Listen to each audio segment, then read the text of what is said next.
வணக்கம். மந்த்ரா டி வாயிலாக உங்களை சந்திப்பதில் மிக்க மகிழ்ச்சி. ஜெகதீஸ்வரனின் அன்பு நேயர்களுக்கு என் அன்பான வணக்கங்கள். நம்ம இந்த காணொளியில என்ன பார்க்க போறோம்னு பார்த்தீங்கன்னா, செப்டம்பர் மாதம் சிம்ம ராசி பலன்கள் நம்ம பார்க்க போறோங்க. பொதுவாவே சிம்ம ராசியோட அதிபதி சூரியன். ஒரு தைரியம், ஒரு தன்னம்பிக்கை, கம்பீரமான தோற்றம், விடாமுயற்சி எல்லாத்துலயும் நான் முன்னாடி இருக்கணும் அப்படின்னு சொல்லக்கூடிய ராசி எதுன்னா சிம்ம ராசி. இப்ப சிம்ம ராசிக்கு இப்ப சூரியனோட அதிபதி. அது சூரியன் பாத்தீங்கன்னா, இப்ப தன்னோட ராசியில தான் சூரியன் இருக்காரு. இந்த சூரியன் இருந்தாவே என்ன ஆகும்னா, எங்க இருந்தாலும் நான் நம்பர் ஒன்னா இருக்கணும் அப்படிங்கிறது இருக்கக்கூடிய ஒரு எண்ணங்கள். இப்ப தன்னுடைய ராசியில இருக்கிறதுனால கண்டிப்பா உங்க ராசிநாதன் உங்க ராசியில இருக்கிறது மிக மிக சிறப்பு. அது இல்லாம புதனோட சேர்ந்து இருக்காரு. புதன் ஒரு ஞானக்காரகன். ஆனா இந்த ஆவணி மாதத்துல கண்டிப்பா இந்த செப்டம்பர் மாதமும் இது ரெண்டு சேர்ந்து பாத்தீங்கன்னா உங்களுக்கு அற்புத பலன்கிறது கண்டிப்பா கொடுக்கும். தொட்டது எல்லாமே பொன்னாக மாறக்கூடிய ஒரு டைம் தான் இந்த டைம். பட் ஆல்ரெடி கண்டகச்சனி நடந்துட்டு இருந்தாலும் கூட அதனுடைய தாக்கம் உங்களுக்கு பெரிய பாதிப்புகள் கொண்டு போய் விடாது. அது இல்லாம உங்க குடும்பஸ்தானத்துல உங்க ராசிக்கு 2ஆம் இடத்துல சுக்கிரனும் கேதுவும் சேர்க்க. இந்த சுக்கிரன் கேது சேர்க்கிறதுனால கனிவான பேச்சு, பேச்சுனால எல்லாத்தையும் ஈர்க்கக்கூடிய ஒரு தன்மை, இது எல்லாமே உங்களுக்கு இருக்கும். மாணவ செல்வங்களுக்கு பாத்தீங்கன்னா நல்ல மதிப்பெண்கள் வரும்.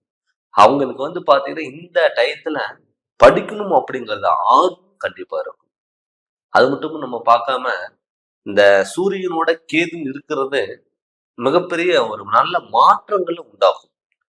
அது என்ன மாற்றம்னா, ஒரு இடத்துக்கு நம்ம ஒரு சொந்த தொழில் நீங்க பண்ணிட்டு இருக்கீங்க.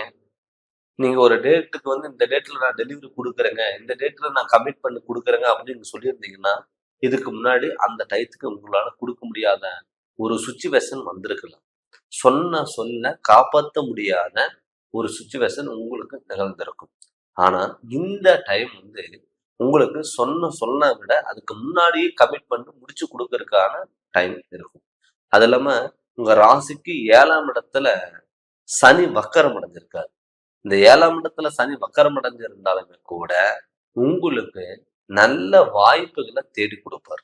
அந்த அலர்ஜி சம்பந்தப்பட்டது, ஸ்கின் ப்ராப்ளம், இதெல்லாம் நிறைய பேர்த்துக்கு இந்த சிம்மராசிக்காரங்களுக்கு இருக்கும். ஆனா உடல் ஆரோக்கியத்துல கண்டிப்பா கவனமா பார்த்துக்கணும். ஏன்னு கேட்டீங்கன்னா, சனி வக்கரம் அடைஞ்சிருந்தாலும் கூட இதுக்கு முன்னாடி நீங்க ஒரு உடம்பு சரியில்லை அப்படின்னு சொல்லிட்டு நீங்க ஹாஸ்பிட்டல் போய் ட்ரீட்மெண்ட் எடுத்திருந்தாலும் கூட எந்த இம்ப்ரூவ்மெண்ட்ங்கிறது இருந்திருக்காது. ஆனா இப்ப பாத்தீங்கன்னா நீங்க ட்ரீட்மெண்ட் எடுத்தாலும் அது கண்டிப்பா சக்சஸ் ஆகும். ஆனா 7ல சனி வக்கரம் அடைஞ்சாலும் கூட உங்களுக்கு நல்ல வாய்ப்புகளும் உடல் ஆரோக்கியத்துல நல்ல முன்னேற்றங்கள் கண்டிப்பா கிடைக்கும். அது இல்லாம உங்க ராசிக்கு 8ஆம் இடத்துல ராகு பகவான் இருக்காரு. இந்த ராகு பகவான் இருக்கும் பொழுது என்ன ஆகும்னா, திருமண வாழ்க்கைங்கிறது கொஞ்சம் தடங்களா இருக்கும், குழப்பங்களா இருக்கும். நிறைய பேர் இந்த சிம்மராசிக்காரங்க லவ் பண்ணி மேரேஜ் பண்ணணும், நினைச்சவங்களை கல்யாணம் பண்ணணும், நினைச்ச இடத்துக்கு போகணும், நினைச்ச தொழில் பண்ணணும், நினைச்ச வாகனங்கள் எடுக்கணும் அப்படிங்கிறது ஒரு பிடிவாத குணத்தோடயே இருந்திருப்பாங்க. ஆனா அவங்களுக்கு எல்லாம் இப்ப கண்டிப்பா நல்ல மாற்றங்கள் கொடுக்கும். ஏன்னு கேட்டீங்கன்னா, உங்க குடும்பஸ்தானத்துல குரு ரிஷபராசியில இருந்து உங்க குடும்பஸ்தானத்துல கன்னி ராசியை பாக்குறாரு. இப்ப கூட ஆல்ரெடி உங்க ராசிக்கு குடும்பஸ்தானத்துல சுக்கிரனும் கேதுவும் சேர்க்க. இந்த சுக்கிரன் கேது சேர்க்க இருக்கனாலையும் 2வது குடும்பஸ்தானத்துல குரு பாக்குறதுனாலையும் வீட்டுல தடப்பட்ட காரியங்கள், தடப்பட்ட சுபகாரியங்கள் எல்லாம் நடக்கும். நிறைய பேர் நமக்கெல்லாம் திருமணமே ஆகாது, திருமணத்துக்கு மேல் விருப்பமே இல்லாதவங்களுக்கு கூட இந்த காலகட்டத்துல திருமணத்து மேல விருப்பங்கிறது வரும். இந்த டயத்துல நீங்க திருமண பேச்சு வீட்டுல எடுத்தீங்கன்னா அது கண்டிப்பா நடக்கும். இதுக்கு முன்னாடி திருமண பேச்சு எடுத்துட்டாவே வீட்டுல ஏதோ ஒரு குழப்பம், தடுமாற்றம், பிரச்சனை இதெல்லாம் நடந்திருக்கும். அது மட்டும் இல்லாம சிம்மராசிக்காரங்களை மேரேஜ் பண்ண அவங்க லைஃப்ல டெவலப் ஆகிறதுக்கு வாய்ப்புகள் அதிகம்.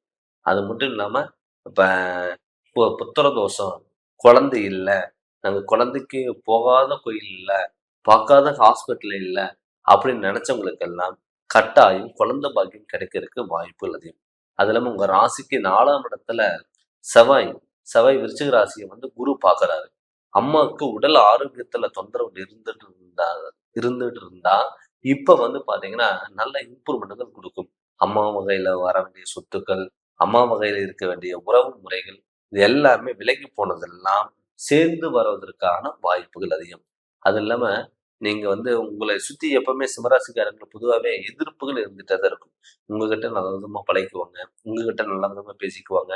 பின்னாடி போய் உங்கள பத்தி குறை சொல்லுவாங்க. ஏன்னு கேட்டீங்கன்னா, சிம்மராசிக்காரங்க பொதுவாவே அன்புக்கு அடிமை. நீங்க யாராவது நல்லவங்க வந்து உங்ககிட்ட பேசினாங்கன்னா, நீங்க அவங்க நல்லவங்கன்னு சொல்லி நம்பிருவீங்க. அதனால கூட சில பிரச்சனைகள் உங்களுக்கு வரும். நெறைய பேத்துக்கு கொடுக்கல் வாங்கல் விஷயத்துல கொஞ்சம் கவனமா இருக்கணும்.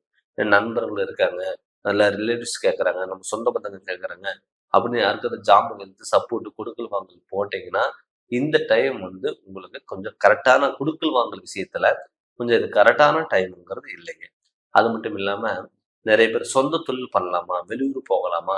வெளிநாடு போகலாமா? அப்படின்னு நெனைச்சவங்களுக்கெல்லாம் தாராளமா சொந்த தொழில்ங்கிறது தாராளமா நீங்க பண்ணலாம். அது இல்லாம ஆல்ரெடி வந்து இப்ப கவர்மெண்ட் ஜாப் ஏதாவது நீங்க ட்ரை பண்றீங்க அப்படின்னா, தாராளமா நீங்க இந்த டைம் உங்க ராசிநாதன் சூரியன் வந்து இருக்கனாலயும், 2வது வந்து பார்த்தீங்கன்னா, லாபஸ்தானத்துல செவ்வாய் இருக்கு. அதுல 10ல வந்து குரு பகவான் இருக்காரு.